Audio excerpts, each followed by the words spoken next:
Assalamualaikum warahmatullahi wabarakatuh.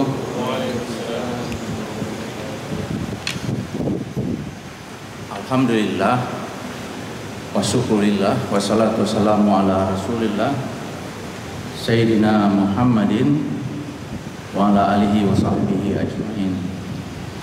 Rabbi israh li sadri wa yassir li amri wa hlul 'uqdatam min lisani yafqahu qawli.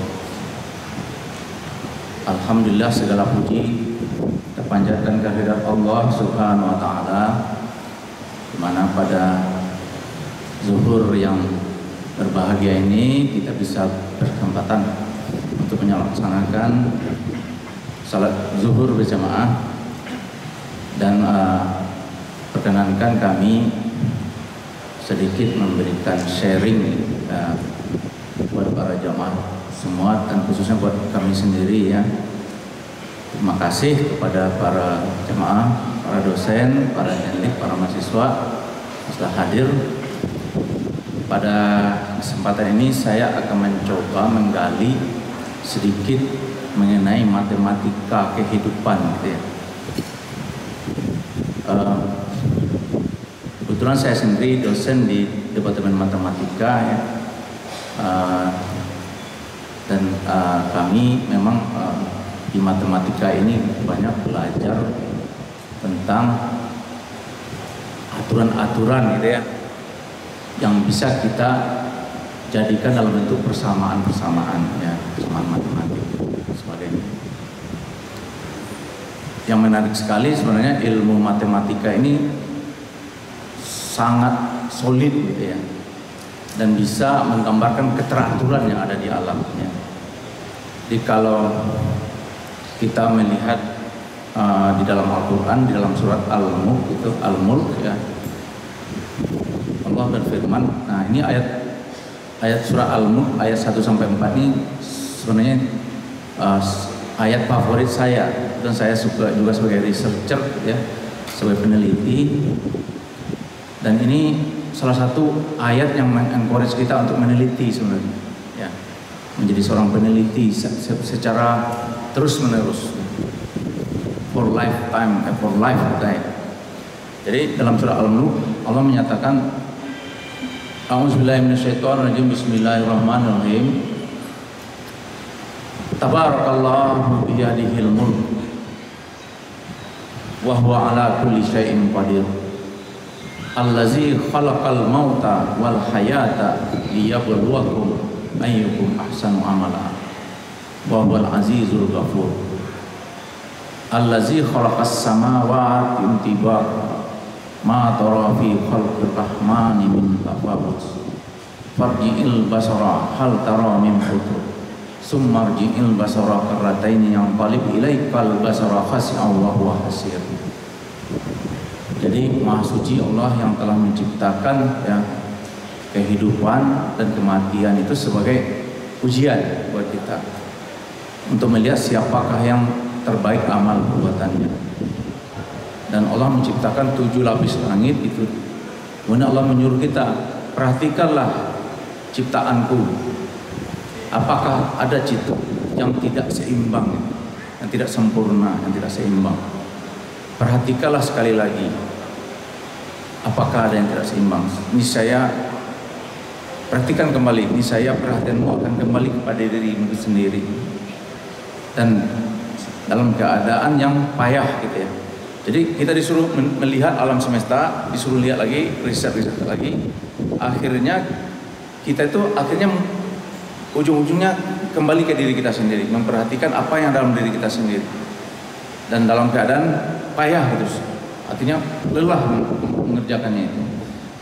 Dan akhirnya kita menjadi tunduk ya pada kebesaran Allah.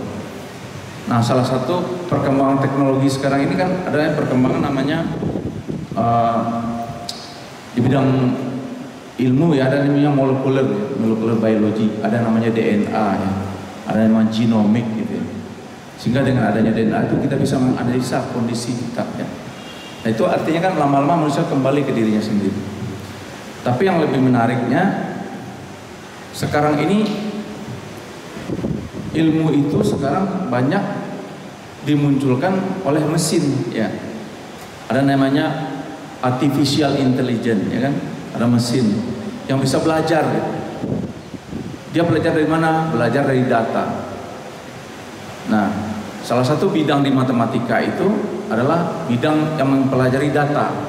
Bagaimana data itu diolah, bagaimana data itu nanti bisa digunakan untuk memprediksi ya sesuatu yang di luar data itu, sesuatu yang akan terjadi di depan, atau bisa mendeteksi ya sesuatu berdasarkan data yang sudah ada. Nah, ini istilahnya sekarang ya, algoritmanya itu namanya machine learning. Jadi mesin yang belajar dari data. Setelah dia belajar dari data, mesin itu bisa jadi pinter. Makin banyak datanya, makin pinter. Makin banyak datanya, makin pinter. Jadi otomatis sebenarnya sekarang kalau kita banyak memperhatikan data, maka kita lama-lama akan mendapat suatu knowledge ya, suatu wisdom. Nah, mesin aja bisa sekarang. Jadi mesin learning gitu ya, belajar deep learning. Sehingga sekarang dengan adanya AI, kita bisa sekarang mendeteksi penyakit itu cukup dengan mengambil video dari wajah. Kebetulan salah satu riset saya adalah AI di bidang kesehatan. Jadi kita bisa mendeteksi kesehatan seseorang itu cukup menggunakan video sekarang. Kita ambil data dari aliran darahnya. Nah, apa yang mau saya sampaikan sekarang? Saya di matematika itu kita ada namanya pelajaran namanya barisan dan deret ya. Barisan itu adalah kumpulan dari data yang kita urutkan gitu ya. Misalnya barisan bilangan bulat misalnya 0, 1, 2, 3 gitu ya. Atau barisan bilangan prima misalnya 1, 2, 3, 5, 7 dan seterusnya. Nah, setelah saya mencoba mengkaji lebih dalam ya, ternyata di dalam kehidupan kita ini ternyata bisa juga kita modelkan secara matematik gitu. Barisan kehidupan kita itu, fase dari kehidupan manusia itu bisa kita modelkan dalam bentuk barisan dan matematik ya, barisan bilangan matematik. Dan barisan ini sangat amazing sekali ternyata, sangat sesuai dengan pola dari kehidupan umatnya Nabi Muhammad SAW. Jadi kebetulan saya menemukan suatu formula barisan gitu, bentuknya sangat sederhana. Jadi fase sekarang ditentukan oleh 2 kali fase sebelumnya ditambah 1 ya. Fase kehidupan kita sekarang ini itu ditentukan oleh 2 fase sebelumnya ditambah 1 ya. Jadi kalau bahasa matematiknya UN sama dengan UN 2 kali UN minus 1 tambah 1. Dan fase ini ternyata cuma berlangsung selama 7 fase. 7 fase aja, nggak mungkin lewat dari itu. Nah, di mana N itu menanyakan tahun ya. Jadi misalnya fase pertamanya UN-nya adalah 0 ya. Berarti di sini kita itu belum ada. Jadi fase di mana kita belum ada wujudnya, belum ada bentuknya. Itu dalam surah Al-Insan. Hal ata al insan hinu minad dahri lam yakun syai'am mazkura. Bukankah telah datang kepada kamu waktu ketika kamu itu belum bisa disebut ya, ya kan? Inna khalaqnal insana min nutfatin amsajin nabtalih faja'alnahu sami'an basira. Lalu kami ciptakan kalian ya, kemudian diberikan pendengaran dan penglihatan. Jadi itu modal kita yang pertama. Ternyata fase pertama itu adalah 2 kali fase awal tambah 1. Jadi fase pertama kita adalah 2 kali 0 tambah 1. Jadi fase pertama kita dulu adalah 1 tahun pertama. 1 tahun pertama itu kita kondisinya di dalam rahim ibu kita ya. Dalam rahim ibu kita. Jadi dalam rahim ibu kita itu disempurnakan kejadian manusia itu, sehingga manusia itu melewati 3 fase itu di dalam rahim itu. Di dalam surah Az-Zumar, dialah yang menjadikan kamu dalam perut ibumu melalui kejadian demi kejadian dalam 3 kegelapan, dalam 3 fase kegelapan. Ya, nah ini ilmu kedokteran bisa mengurai itu. Ya, ilmu kedokteran bisa mengurai bagaimana proses kehidupan kita itu selama setahun, dari mulai air mani yang terpancarkan itu nanti terjadi pembelahan sel dan seterusnya sampai kita menjadi manusia yang sempurna dan baru lahir ke dunia. Itulah fase pertama, 1 tahun pertama. Nah, kemudian di fase inilah awal kehidupan kita yang penuh dengan rahasia dan karunia Allah. Diberikan qada dan qadarnya dan sebagainya, takdirnya dan sebagainya. Setelah itu kita lahir ke dunia. Nah, di fase yang kedua dengan barisan matematik tadi berarti 2 kali 1 tambah 1, berarti 2 kali 1 tambah 3 ya. Jadi fase yang kedua itu posisinya dari mulai kita lahir sampai 3 tahun. Nah, inilah fase yang paling rawan ya, karena banyak sekali yang meninggal ya dan sebagainya. Ini fase bagaimana pembentukan kita secara fisik, dari mulai bayi yang baru lahir, yang lemah, yang tidak bisa apa-apa, semuanya disupport sama sekitarnya, makannya, minumnya, pakaiannya, mandi semua, sampai berbicara, berjalan, sampai dia umur 3 tahun. Itu masa yang sudah sempurna ya. Si anak sudah bisa lari, sudah bisa berjalan, sudah bisa berbicara biasanya, sudah. Jadi fase ini fase yang paling krusial. Kalau kita tidak hati-hati, nanti pertumbuhannya terganggu, mentalnya terganggu dan sebagainya. Nah, ini fase emasnya yang harus dijaga. Lanjut ke fase yang ketiga, berarti 2 kali 3 tambah 1, 7 tahun ya. Nah, di masa 7 tahun ini fase mulai anak itu sudah menjadi anak yang sempurna ya. Berpikirnya sempurna, mulai bisa mengenal lingkungan, bisa mengenal keluarganya dan sebagainya, dan siap untuk dilepas keluar ya, untuk belajar. Dan di fase ini Nabi menyuruh kita, mendidik anak kita suruh sholat ya. Kalau anak udah umur 7 tahun suruh sholat, kalau enggak ya dikasih ini reward and punishment lah ya supaya dia bisa sholat gitu. Kalau sholat kasih reward, kalau nggak sholat ya apain gitu ya, supaya dia sholat gitu ya.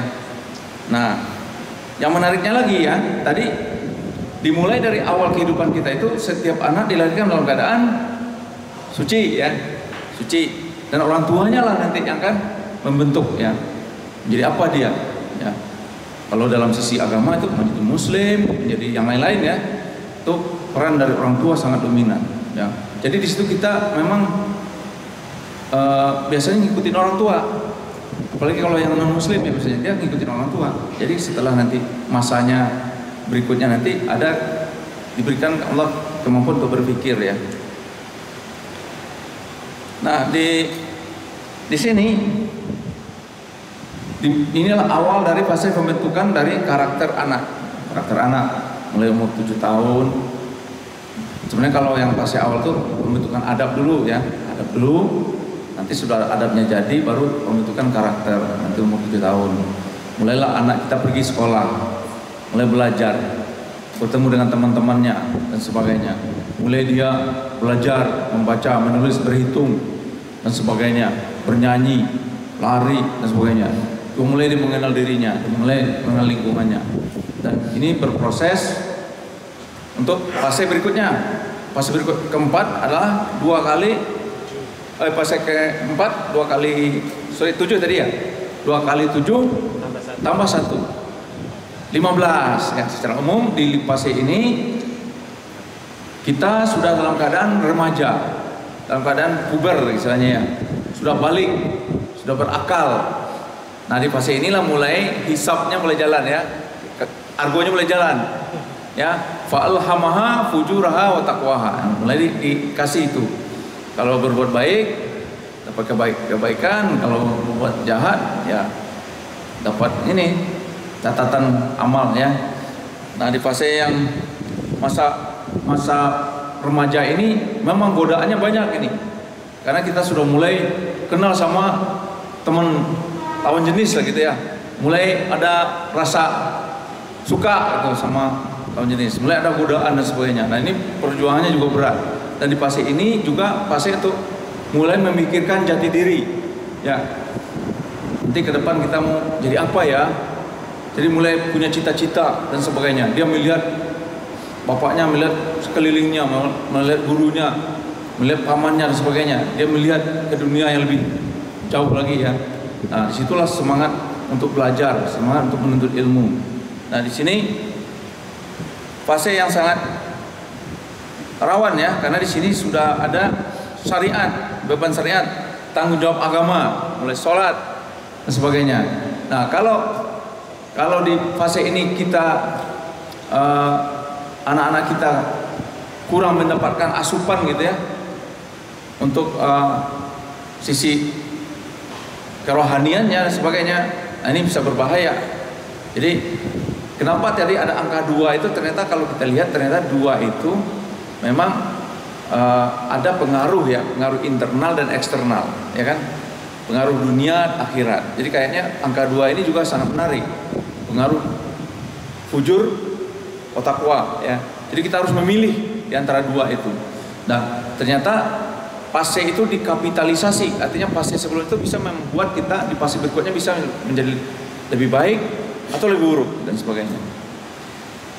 Baik, karena waktunya terbatas. Nah fase berikutnya adalah 2 kali 15 ditambah 1, berarti 31 tahun. Nah ini fase dimana kita itu sudah dewasa, sudah matang, biasanya sudah mulai mendapatkan pekerjaan yang tetap gitu ya, sudah punya keluarga, biasanya sudah punya anak, biasanya umur 30 itu rata-rata punya anak 1 lah minimum ya. Nah di fase ini artinya kita sudah melihat peran kita sekarang di masyarakat. Jadi tadinya masih mikirkan diri sendiri, di fase ini kita sudah punya peran di masyarakat.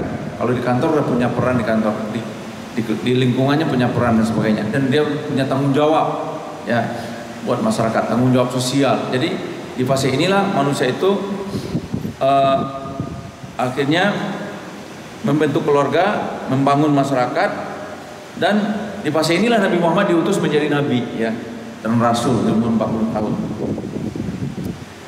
Nah, seperti hadis Nabi, sebaik-baik kamu adalah yang paling baik kepada keluarganya. Ini salah satu hadis ya. Di fase inilah kita berusaha bagaimana kita bekerja keras supaya kita menjadi orang yang bisa bermanfaat untuk keluarga, bisa bermanfaat untuk masyarakat.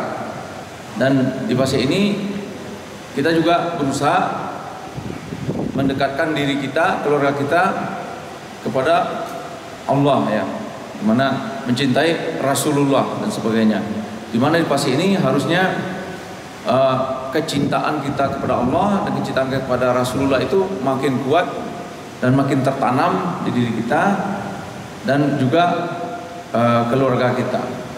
Ini fase yang berat ini bagi kita sebagai manusia yang dewasa ya. Nah di dalam Al-Quran itu surat Al-Baqarah ayat 20 itu ya ayuhan nasu ubudu rabbakumul lazi khalaqakum wallazina min qablikum la'allakum tattaqun. Jadi tujuan dari ini semua adalah ketakwaan kita kepada Allah. Jadi dengan adanya fase-fase ini kita diharapkan bisa memperkuat ketakwaan kita kepada Allah Subhanahu wa taala. Nah, kita lanjutkan ke fase berikutnya. Ini fase yang ke-6. 2 kali 31 tambah 1 berarti 63. Nah, ini ketemu dengan wafatnya Rasulullah. Jadi ini fase sebenarnya fase istilahnya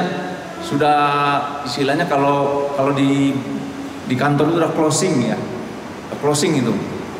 Kita udah hitung-hitung tuh kira-kira ini untung apa rugi ya. Nah, fase ini Nabi sendiri karena beliau manusia yang sempurna langsung di closing sama Allah.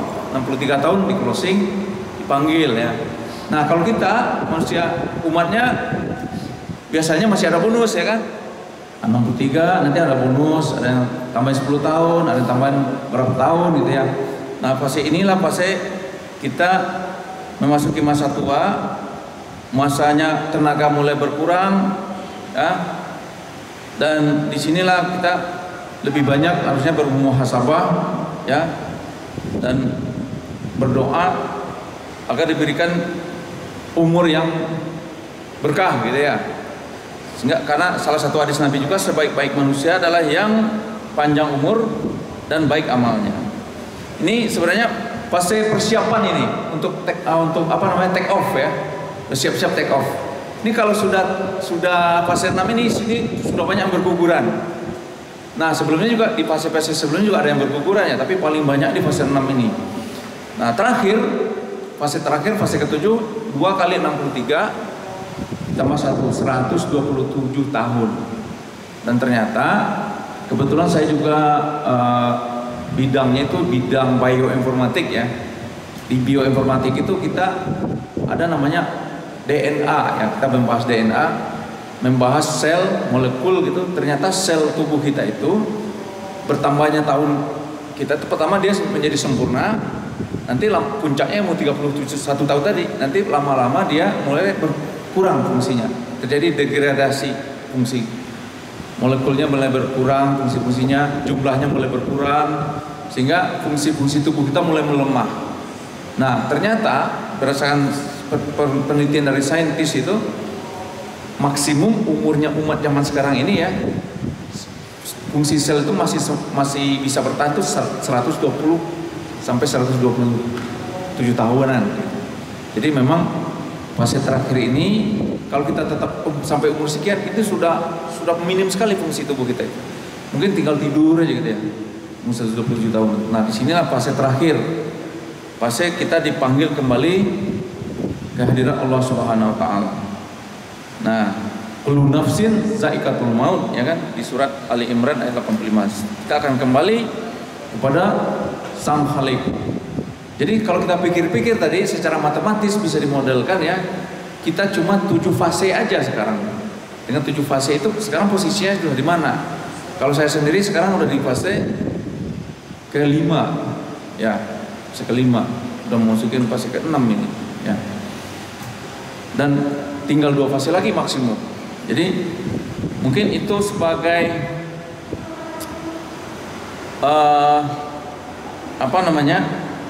sebagai pemacu kita ya. Ternyata kita hidup di dunia ini sebentar saja sebenarnya, dari fase ke fase. Tapi fase-fase inilah yang akan menentukan nanti kehidupan kita di akhirat nanti ya. Jadi dengan adanya kajian dari barisan kehidupan tadi, kalau saya bilangnya deret kehidupan ya, dari mulai fase 0, 1, 3, 7, 15, 31, 63, 127. Itu ternyata sangat apa ya? Sangat sedikit sekali fasenya. Maksimum 7 fase sudah wassalam gitu. Nah, dan inilah perjalanan hidup yang akan kita lalui dari mulai tadi fase 0 sampai kembali kepada Sang Khalik ya. Dan apa yang menjadi bekal kita nanti setelah kita kembali ya, bekal tauhid yang utama. Tauhid, cintaan kita kepada Rasulullah, takwaan kita kepada Allah, taatan kepada Allah, taatan kepada Rasulullah, dan tentunya amal soleh. Dan ini di setiap fase itu pasti tantangannya berbeda-beda. Setiap fase ada tantangan, dan disitulah kita harus berusaha semaksimal mungkin supaya kita tidak tergelincir ya dari jalan yang lurus. Mungkin itu saja dari saya sebagai tambahan untuk bawa pulang ya. Ternyata fase kehidupan umat Rasulullah ini bisa kita modelkan secara matematis gitu, dan ini sangat firm ya, sangat cocok gitu dengan kondisi umatnya Nabi Muhammad SAW. Mudah-mudahan ini bisa sedikit memberi inspirasi yang buat kita semua dalam menghadapi kehidupan ini. Jadi kalau yang bebannya berat gitu ya, fasenya juga nggak lama gitu kan. Kalau yang misalnya rezekinya melimpah gitu ya, dibagi-bagi ya nggak. Kalau yang kekurangan ya bersabar. Mudah-mudahan dengan itu semua menjadi amal soleh bagi kita semua. Makasih. Mohon maaf atas segala kekurangannya. Wabillahi taufiq wal hidayah. Wassalamualaikum warahmatullahi wabarakatuh.